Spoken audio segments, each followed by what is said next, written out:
Ya, kita akan bahas di pertemuan keempat ini materi terkait dengan perangkat keras atau hardware dan juga perangkat lunak atau yang dinamakan dengan software pada teknologi informasi atau pada sistem komputer. Jadi hardware adalah komponen-komponen fisik yang membentuk satu kesatuan sistem personal komputer. Jadi berdasarkan sifat dan kegunaannya, hardware dibagi menjadi 4 tipe. Yang pertama ada input device, ada output device, perangkat memproses atau processing device, dan juga storage device atau memory device. Nah, yang pertama perangkat input. Perangkat input adalah peralatan yang menerjemahkan data yang dapat dibaca manusia menjadi data yang dapat memahami pemrosesan oleh komputer. Contohnya seperti keyboard, touchscreen, pointing device, sumber data entry perangkat, atau joystick. Nah, itu merupakan contoh-contoh dari input device. Bahkan sekarang kamera pun sudah menjadi input device karena memang sudah dapat mengirimkan data. Contohnya seperti pada saat kita melakukan verifikasi pengenalan wajah gitu ya di smartphone ataupun di laptop. Nah, inputan datanya itu berasal dari kamera, yakni berupa gambar. Nah, contohnya keyboard, ini jenis perangkat konvensional yang umum digunakan pada komputer. Lalu ada pointing device, contohnya seperti mousepad ya di laptop. Lalu ada di sini ada fingerprint, ini merupakan contoh entry data resource device gitu ya. Scanner, dan masih banyak lagi. Yang kedua adalah perangkat output atau input device, yakni alat yang digunakan untuk menampilkan hasil dari pemrosesan.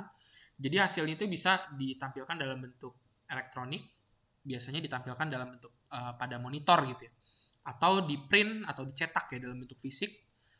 Contoh perangkatnya itu adalah printer, dalam bentuk suara, speaker, dan masih banyak lagi. Nah, contoh monitor ada yang jenisnya LCD, ada jenisnya CRT atau cathode ray tube, dan juga LED atau light emitting diode. Nah, yang dimana ternyata sekarang output device pun seperti monitor sudah ada yang berbentuk seperti Oculus, seperti kacamata gitu ya. Yang dimana kita dapat melihat hasil output dari si pemrosesan data tersebut secara 360 derajat. Nah, ini bentuk dari monitor ya. Printer adalah alat yang digunakan untuk mencetak hasil pengolahan pada komputer menjadi hard copy. Printer sendiri ini dibagi menjadi 3 jenis. Yang pertama adalah printer dengan jenis dot matrix, yang dimana jenis dot matrix ini biasanya dia mencetaknya itu berupa dot atau berupa titik-titik. Biasanya proses pengeprintan itu sangat cukup lama ya, seperti printer kasir ya, yang biasanya berbunyi beep beep beep pada saat pencetakannya. Lalu yang kedua adalah printer dengan jenis inkjet. Nah, jenis inkjet ini sudah menggunakan tinta yang disimpan tidak menggunakan tinta pita lagi. Kalau dot matrix di sini masih memanfaatkan tinta pita. Inkjet konsepnya seperti pulpen gitu ya. Jadi si printernya tersebut atau si cartridge-nya tersebut sudah menampung tintanya secara langsung. Dan yang terakhir adalah jenis laser jet yang memiliki kemampuan jauh lebih cepat dibandingkan dengan inkjet. Lalu perangkat pemproses processing unit di sini ada 2 jenis ya, yang dimana satu sama lainnya tidak akan bekerja secara optimal apabila tidak ada salah satunya. Jadi ini satu kesatuan ya, seperti perempuan dan laki-laki atau seperti ibu dan bapak, jadi tidak bisa terpisahkan. Di sini ada prosesor dan juga ada motherboard. Kalau misalnya tidak ada prosesor, maka motherboard tidak akan bisa menjalankan komputer. Begitu juga kalau tidak ada motherboard, prosesor pun tidak akan bisa bekerja sendiri. Perangkat pemproses adalah alat yang digunakan untuk melakukan pengolahan data pada komputer. Nah, prosesor adalah sebuah chip yang berfungsi untuk mengolah data pada komputer, biasa juga dikenal dengan sebagai prosesor. Sementara motherboard adalah sebuah papan induk di mana semua komponen alat pemproses itu diinstalkan. Jadi data dan juga sinyal-sinyal biasanya melewati sirkuit-sirkuit yang ada di prosesor ini. Pada mainboard ini. Jadi mainboard itu bisa dibilang seperti penghubung ya, antar komponen komputer. Lalu komponen penyimpanan atau memori. Memori komputer adalah perangkat yang digunakan untuk menyimpan program dan data yang akan digunakan oleh komputer. Memori berdasarkan posisinya dapat dibedakan menjadi main memory atau memori utama, secondary memory atau memori sekunder. Main memory atau memori utama berada di dalam komputer atau terletak di dalam motherboard. Tipe dari teknologi memori jenisnya adalah RAM atau Random Access Memory, digunakan sebagai penyimpanan sementara program, instruksi, dan data yang bersifat volatil atau tersimpan secara sementara saja selama daya listrik itu masih ada.